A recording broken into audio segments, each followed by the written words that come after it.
Hello friends, कैसे हैं आप। जैसे कि हमने जे एक्ट के ऊपर कुछ सेक्शंस आपको पढ़ाए, इसी तरह से आज हम सोगा के कुछ चीज़ें आपके लिए लेकर आए हैं। एक्ट नंबर 3 है ये सोगा का।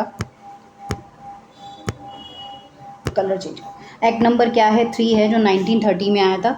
अब इसके अंदर हमने एक डेफिनेशन की आज बात करनी है जो सबसे ज़्यादा इंपॉर्टेंट है, पेपर के अंदर पूछी जाती है। तो सेक्शन 2 जो है वो डेफिनेशन से रिलेटेड है, जिसमें हम बात करते हैं गुड्स की। गुड्स का मतलब क्या होता है, एक तरह की मूवेबल प्रॉपर्टी।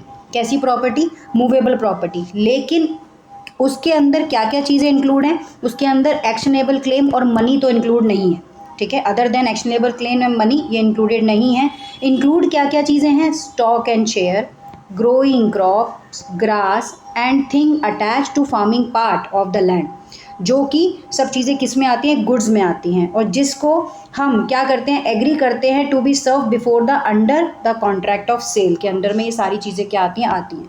इतना डीप में जाने की ज़रूरत नहीं है। हमारा कॉन्सेप्ट क्या है, गुड्स क्या होते हैं। तो गुड्स बेसिकली अगर मैं बताऊं कि गुड्स क्या होते हैं, तो गुड्स होती हैं मूवेबल प्रॉपर्टी, एमपी। अब कौन कौन सी, सबसे पहले इसके अंदर क्या नहीं दिखता, तो एक्शनेबल क्लेम और मनी काउंट नहीं होता गुड्स के अंदर। क्या क्या इंक्लूड होता है, stock and share, growing crop, grass and thing attached. खत्म।